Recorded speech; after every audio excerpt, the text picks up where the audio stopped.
Like all great origin stories, the PayPal Mafia is an origin story that deserves to be told and retold. From social media to the auto and aerospace industries, the impact of the PayPal Mafia is amazing, serving as a launchpad for 6 of its members to become billionaires. And this story begins with Palm Pilots. A Palm Pilot was a specific kind of a device called a personal digital assistant, or a PDA. You see, before the smartphone era, PDAs were cutting-edge handheld PCs with the ability to connect to the internet. They were truly awesome for the time, and they were getting popular by the late 1990s. And it was in 1998 when Peter Thiel and Max Levchin decided to develop technology to allow person-to-person payments via the use of PDAs, namely Palm Pilots. Back in those days, sending money to someone was inconvenient compared to today. You were limited to cash or writing a check, and if you were far apart, you had to send it through the mail. Over the years, credit and debit card infrastructure expanded, but they were only limited to merchants. So, with Thiel and Levkin's idea, people could beam money from one another through an app on their Palm Pilots, essentially creating a digital wallet. Thiel graduated from Stanford and worked as a lawyer and was a former derivatives trader in New York before he moved back to San Francisco to start a hedge fund. Upon his return, Thiel delivered a guest lecture at Stanford, and that's where he met Levkin. And Levkin, he migrated from the Soviet Union to Chicago when he was 16 in 1991. He went on to the University of Illinois, where he studied to become a computer scientist. After college, he founded an automated marketing software company called NetMeridian, which he ended up selling to Microsoft. Several weeks after they met, Thiel and Levkin came up with the Palm Pilot person-to-person payment idea and founded the company called FieldLink, which changed to Confinity shortly after, Confinity being a fusion of the words confidence and infinity. And then meanwhile, another entrepreneur in the name of Elon Musk had a similar plan, but he wanted to create an entire online bank. Musk was a child prodigy from South Africa, and he taught himself how to program computers at around age 10 to 12. In fact, at the age of 12, he developed a video game called Blastar, and he sold the code to that game for $500, which is around $1,300 today. And by February 1999, at the age of 27, he sold his first startup called Zip2 to Compaq for $307 million, and he received $22 million for that deal. And a month later, Musk and his friend and business partner Greg Khoury founded X.com, the first online bank. Musk quickly assembled his team that included Harris Fricker, who brought extensive knowledge of the banking industry. But Musk and Fricker had difficulties from the start since they both wanted to run the company differently. Just months into the company's founding, Fricker tried to take over by threatening to leave and start another company. But Musk wasn't having it, so Fricker left and started his own company, taking majority of the key engineers. Then Musk aggressively hired more engineers as the company recovered. The X.com engineers worked rapidly for the next 3 months, and the bank went online the night before Thanksgiving, at a time which at one point Musk worked 40 hours straight to ensure things worked smoothly. X.com was an actual licensed bank with a partnership with Barclays, the multinational investment bank headquartered out of London. And to kick off the bank, X.com gave $20 to people just for signing up and then gave $10 for referrals. So X.com, the bank, offered all the functionality of a normal bank, but on top of that, they were offering person-to-person payment services just like Confinity. And within the first months of going live, X.com signed up over 200,000 people. The company would prove to be a formidable competitor to Confinity. Now back at Confinity, the company was working hard creating their person-to-person payment service.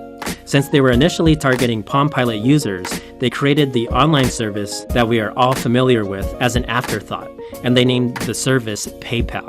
With the PayPal online service, people could transfer money with or without a Palm Pilot. The service was free, and similar to X.com's incentive, Confinity gave people $10 just for registering, and they also gave $10 for referring others to register. And this would be a critical element down the road. And at some point around early 2000, Thiel found out about X.com's entry into the payment service, and that got him very upset. And that's when the competition really started to heat up.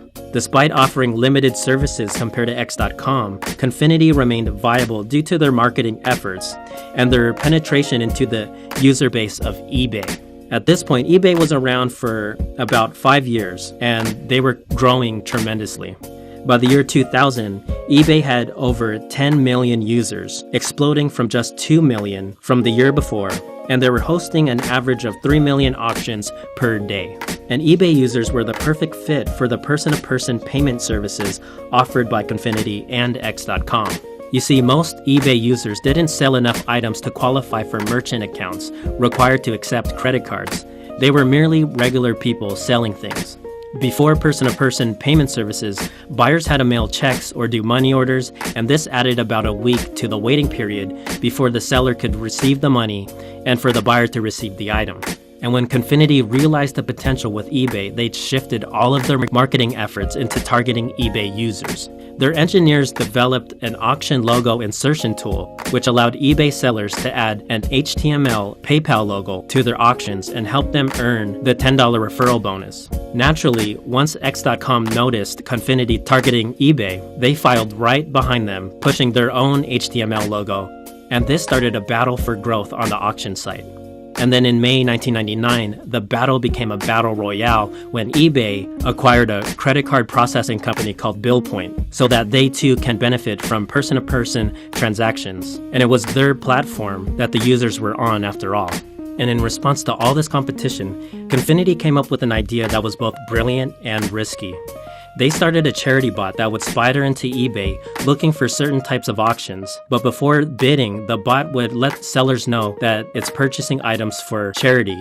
And if they won the item, the seller would need to sign up for PayPal. This bot was so important, Levkin himself took on the development. And then for a period of time, there was a spending war between Confinity and X.com, while the aftermath of eBay's purchase of BillPoint was looming on the horizon. But the battle was short-lived. And the story goes, Confinity's PayPal had the biggest following on eBay, but they were running out of money quickly, spending $100,000 per day on awards for customers, while X.com was not as popular, but they had plenty of available cash to spend.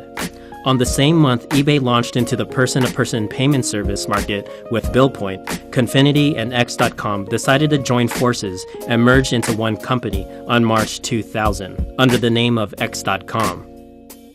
The merger resulted in Thiel becoming Senior Vice President of Finance, and Levkin remained the Chief Technical Officer. And then Bill Harris was brought on board to become CEO because he was a big name once the CEO of Intuit, the company behind Quicken and QuickBooks.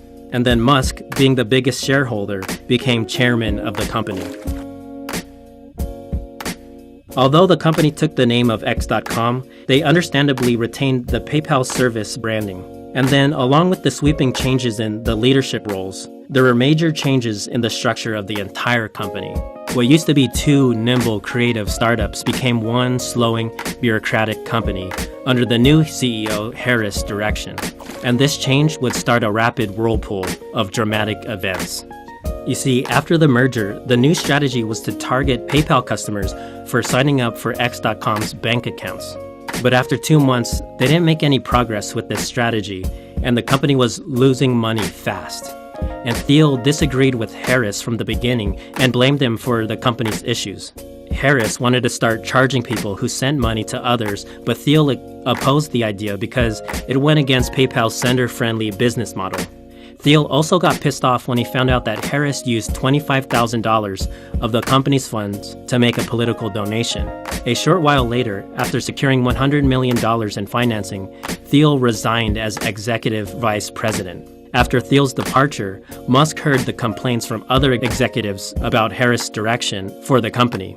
Determined to right the ship, Musk called an emergency board meeting to oust Harris and to take control of the operations, and the board members sided with Musk, who became CEO of the new merged company.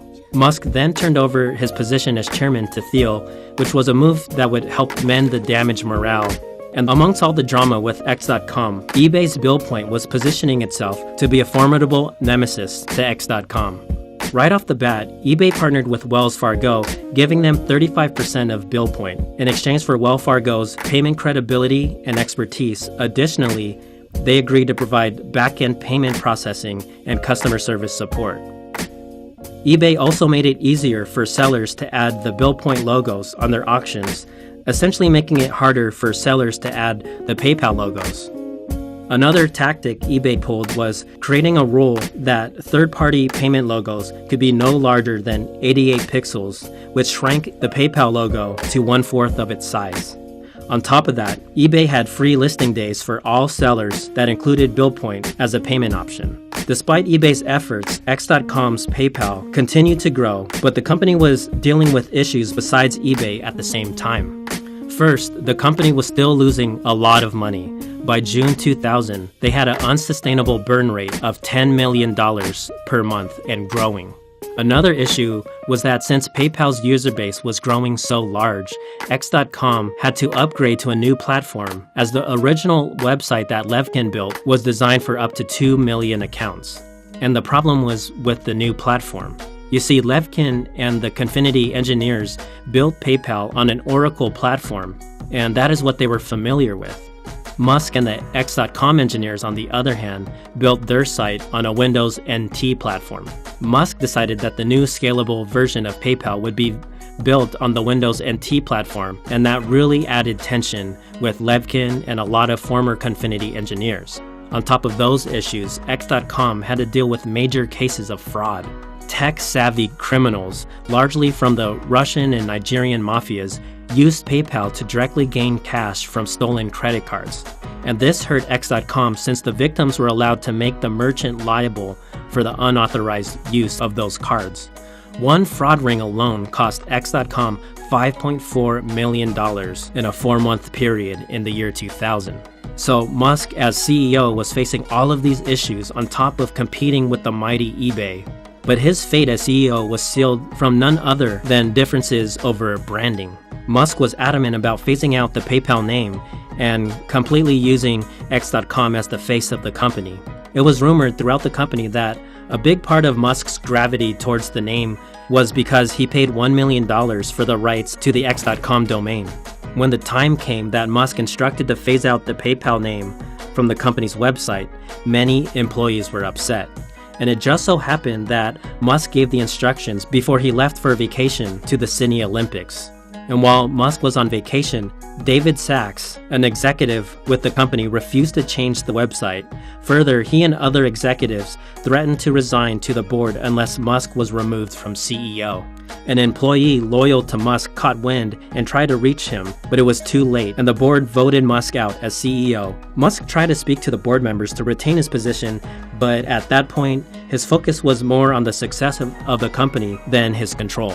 He was worried that critical tasks that needed to be done would not happen, but he talked to Thiel and Levkin, who assured him that things would be taken care of. At the end of the day, Musk remained the highest shareholder and had a lot of money riding on the success of the company, whether he was CEO or not. But from that point on, Musk was hands-off from the company, which went on to face many challenges. But the company adapted to every challenge it faced, going from losing money to being highly profitable, along with overcoming the issues with fraud. And then in June 2001, the company changed its name to PayPal, and the company raised $63 million when they went public in 2002. By that time, 70% of all auctions on eBay were accepting PayPal, and over 1/4 of the transactions were done through PayPal. And it was at that point eBay made the offer to acquire PayPal that Musk, Thiel, and the rest of the board couldn't refuse at a price of $1.5 billion. And it was that deal that served as a springboard moment that led to the making of 6 billionaires and many successful and revolutionary companies.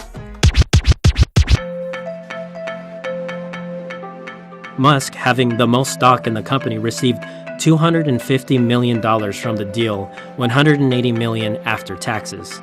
He used the money to start a handful of revolutionary companies, such as SpaceX, the leader of commercial space, which recently completed the development of the most powerful operational rocket in the world, a company that has plans to develop the BFR, the incredible launch vehicle that will allow humanity to colonize Mars, along with plans to become a worldwide internet service provider.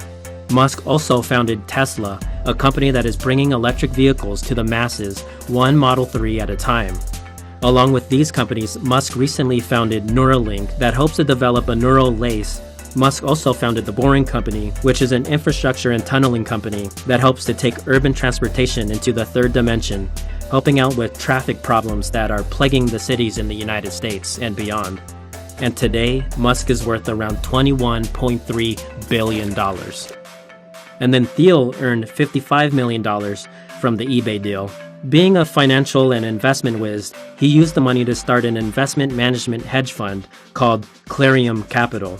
And one of Thiel's key investments was being an early angel investor for Facebook. Along with his investments, Thiel also founded Palantir Technologies, a software and services company which specializes in big data analytics, a company that employs more than 2,000 people. Today, Thiel is worth around $2.5 billion.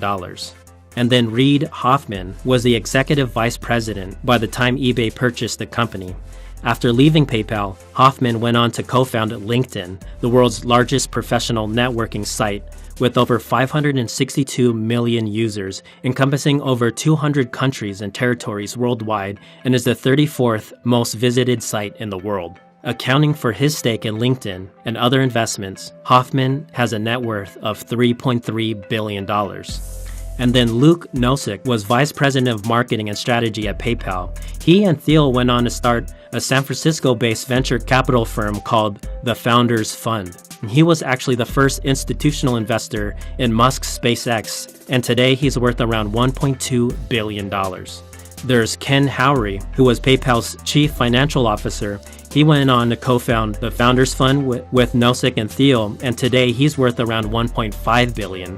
And then on to Jeremy Stoppelman, who was vice president of engineering at PayPal. He went on to co-found the popular crowdsourced review site Yelp with fellow PayPal employees Russell Simmons and Max Levchin. Today, Yelp has over 100 million unique visitors between its internet and mobile platforms.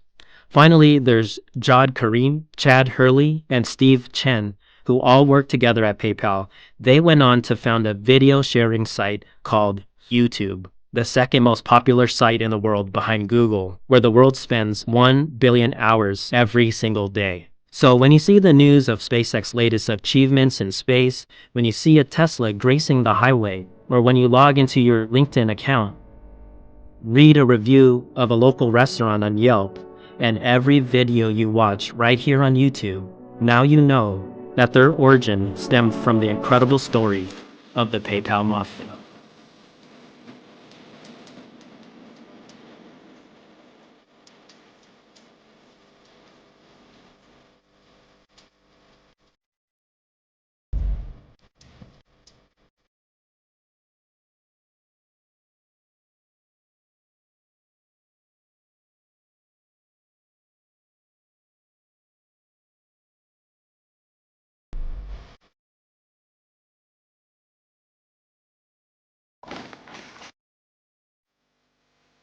Alright, that's all I have for now. I hope you enjoyed your journey. If you did, please leave a like and subscribe. I am Neil Scribe, and I'll see you on the next journey.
Hey guys, you guys might have known about the PayPal Mafia already, but hopefully there were some details that you learned from this video.